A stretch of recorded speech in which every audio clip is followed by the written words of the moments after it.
Para falar sobre o lançamento do telescópio espacial James Webb, nós vamos conversar agora com o Cássio Barbosa, que é astrônomo e também professor do Centro Universitário FEI. Professor, seja muito bem-vindo, é um prazer falar contigo. Eu estava aqui pirando, né?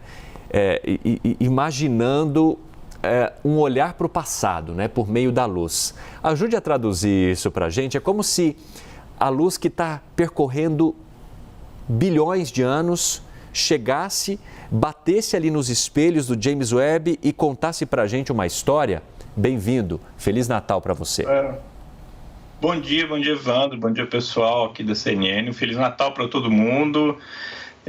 Exatamente, né? É um grande presente de Natal aqui para os cientistas, né? Para os astrônomos. Papai Noel veio de foguete, mas é basicamente isso que você está falando, né? Nós temos aí, essa é uma questão que remonta à relatividade, para você ter uma ideia, porque a velocidade da luz é a maior velocidade que se pode desenvolver no universo. Mas o universo é tão grande que demora um tempo para essa luz chegar até a gente. Então, quando a gente está vendo a luz de algum corpo celeste, ela é atrasada, ela representa a luz que foi emitida algum tempo atrás. O Sol, que está aqui do lado, são 8 minutos de diferença.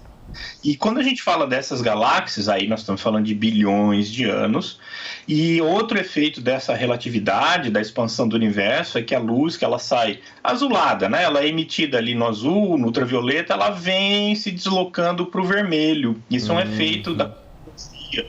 E por isso, quando sai lá do azul, se tiver mais ou menos próximo, fica no azul mesmo, vai ali pro verdinho e tal. Mas essas estão tão longe, essas galáxias, as estrelas que a gente quer observar, que elas vão direto ali pro infravermelho, e essa foi a grande motivação da construção do James Webb. Fantástico, é muito interessante compreender isso. Agora, professor, a gente está falando de um telescópio que é pesadíssimo, né? Que tem toneladas ali, é muito maior, inclusive, que o Hubble, que está fazendo um trabalho excelente há muitos anos também, há décadas.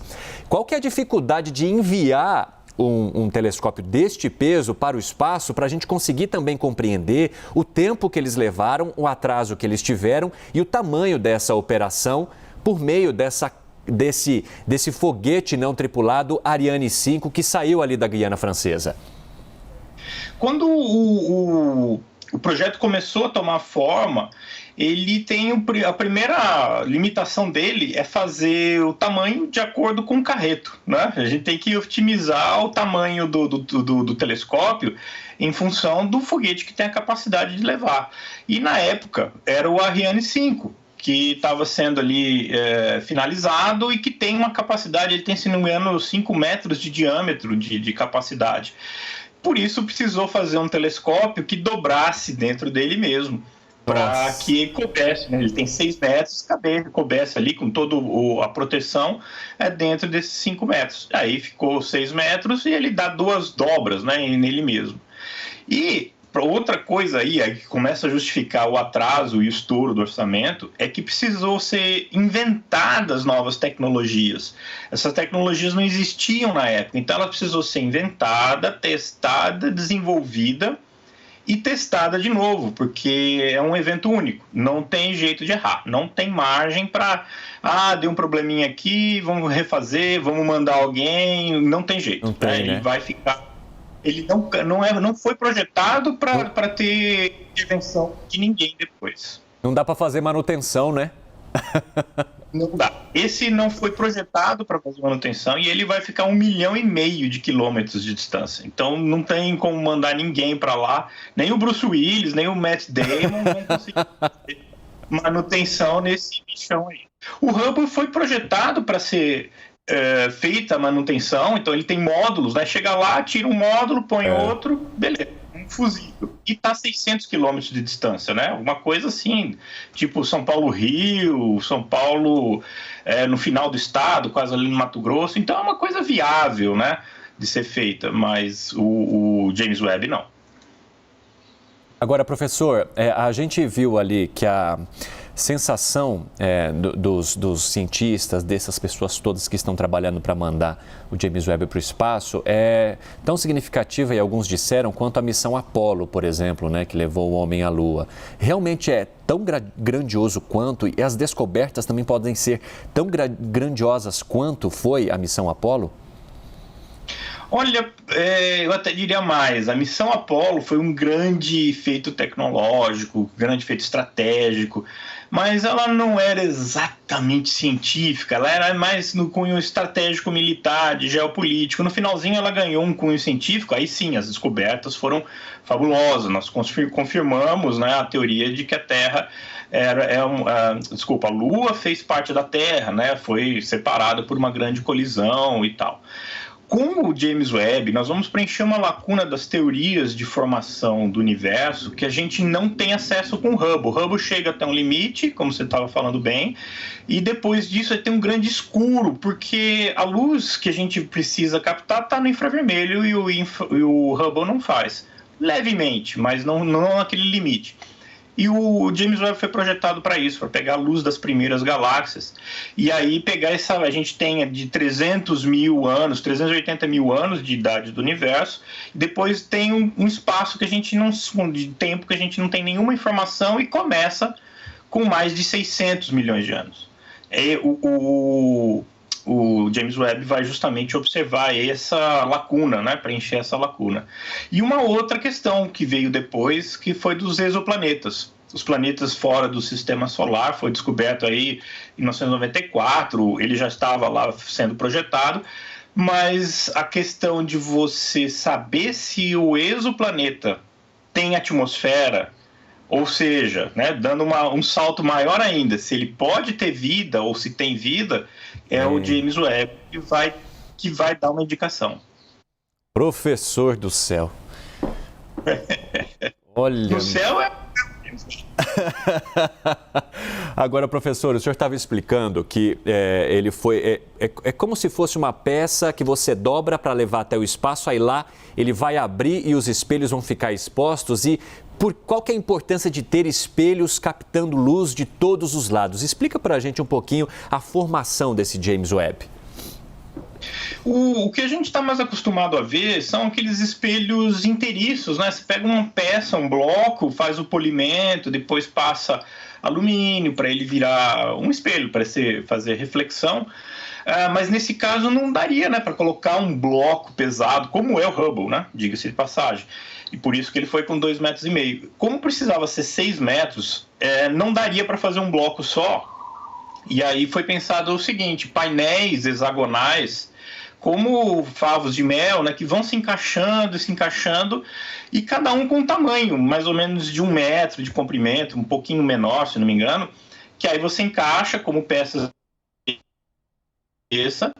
e quando abertos, quando eles se abrirem, vão fazer a curvatura de um espelho comum, de um espelho de um bloco só.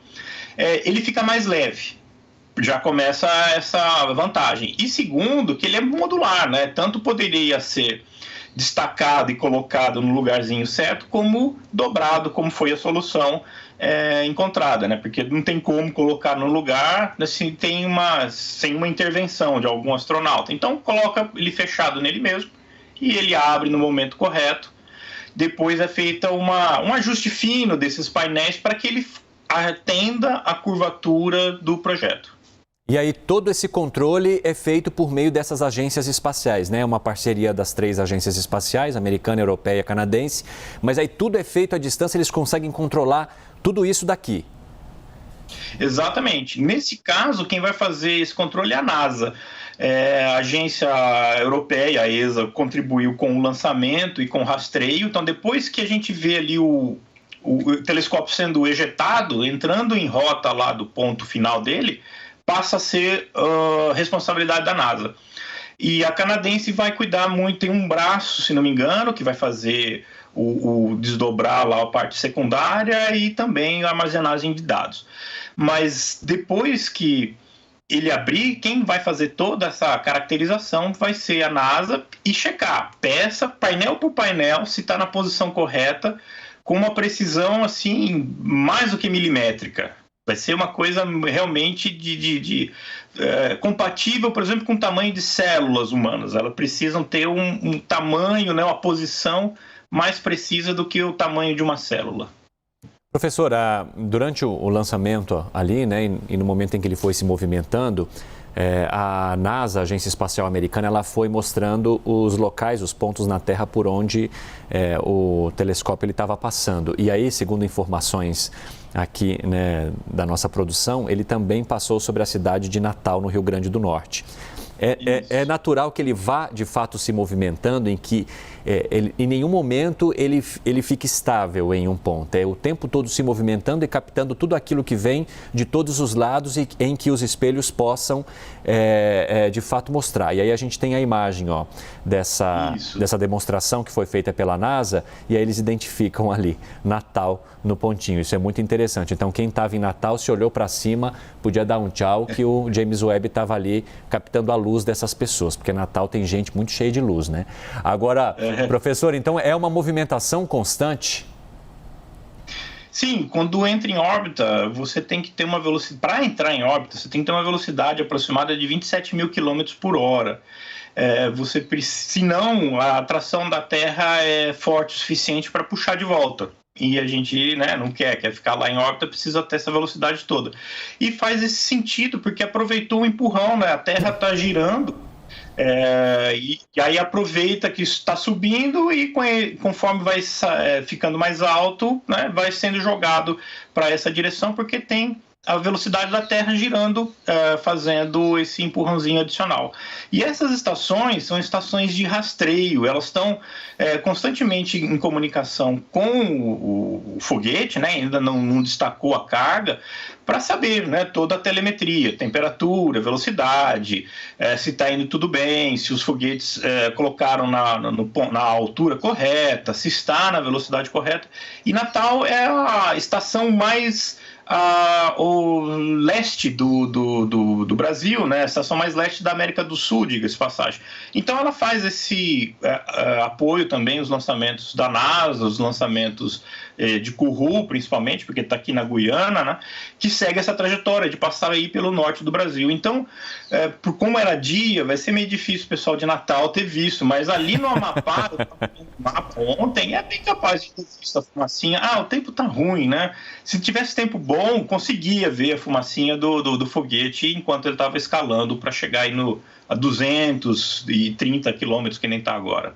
Interessantíssimo isso. Professor, o senhor falou da descoberta dos exoplanetas, né, aqueles que estão fora do sistema solar. Agora, em relação a galáxias, a questão das estrelas, o que isso pode revelar para a gente lá na frente, né? De que forma que o James Webb ele pode nos ajudar a entender um pouco da formação do universo? Essas galáxias que o James Webb está procurando são consideradas as primeiras galáxias formadas no universo, né? Depois do Big Bang, os 500, 600 milhões de anos depois, junto com as primeiras estrelas. Então, o que a gente tem é um panorama logo depois do Big Bang até chegar a 380 mil anos, por causa de uma radiação que tem no fundo, né, no espaço, uma radiação em micro-ondas, que a gente chama de radiação cósmica de fundo. E ela mostra, a radiação, posições e maneiras de como as primeiras galáxias e os aglomerados de galáxias se formaram. Então a gente tem uma parte da receita do Big Bang que a gente consegue descrever de 380 mil anos. Aí entra naquela zona escura que eu falei para você, que a gente não tem as informações e de repente a gente tem um cenário que tem 600 milhões de anos, né, depois do Big Bang, 600 milhões de idade, né? E como é que daquele mapa de 380 mil evoluiu para chegar nesse outro mapa de 600 milhões? Esse pedaço a gente só tem pelas teorias. Esse pedaço a gente só tem por modelos, né, rodados em supercomputadores e coisas desse tipo. Então, o que o James Webb vai fazer? Vai observar essa parte que a gente não tem acesso hoje e vai conferir com o que o modelo disse para a gente, o modelo prescreveu. Se confirmar, o nosso modelo está ótimo, né? Parabéns. Se se mostrar qualquer diferença substancial, a gente vai ter que voltar para a prancheta, fazer um novo modelo que se encaixe melhor naquilo que foi observado. Professor, a gente está finalizando aqui a nossa conversa, mas antes eu queria saber aí, pessoalmente, como que o senhor olhou para esse lançamento? O que o senhor sentiu? Olha, essa é a parte mais tranquila de tudo. Então, assim, o RN5 é confiável, é o burro de carga, já fez mais de 100 voos sem nenhuma falha. Então, eu falei assim, essa parte está tranquilo. Assim que ele começar a jornada para o ponto final, é que o bicho vai começar a pegar, porque o pessoal da NASA chama de 30 dias de terror, porque tudo vai ter que abrir no momento certo, na posição certa.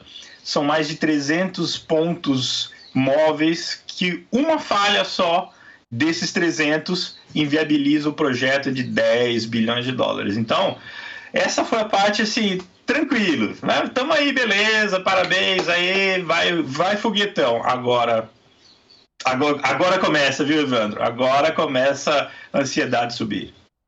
Professor... Dá-me suco de maracujá agora.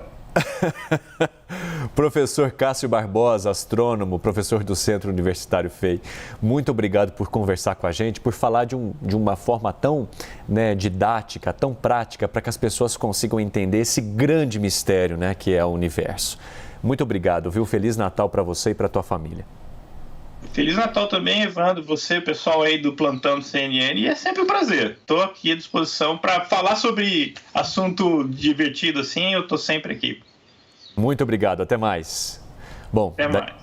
Daqui a pouco a gente vai mostrar um pouquinho mais então sobre esse lançamento, trazer mais informações sobre o James Webb, que já foi lançado aí ao espaço para tentar compreender e trazer informações sobre as galáxias que se formaram lá atrás, há bilhões de anos. E como o professor acabou de contar para a gente agora, é aí que começa o terror. São 30 dias para ver se tudo vai funcionar do jeito exato para justificar o investimento de 10 bilhões de dólares.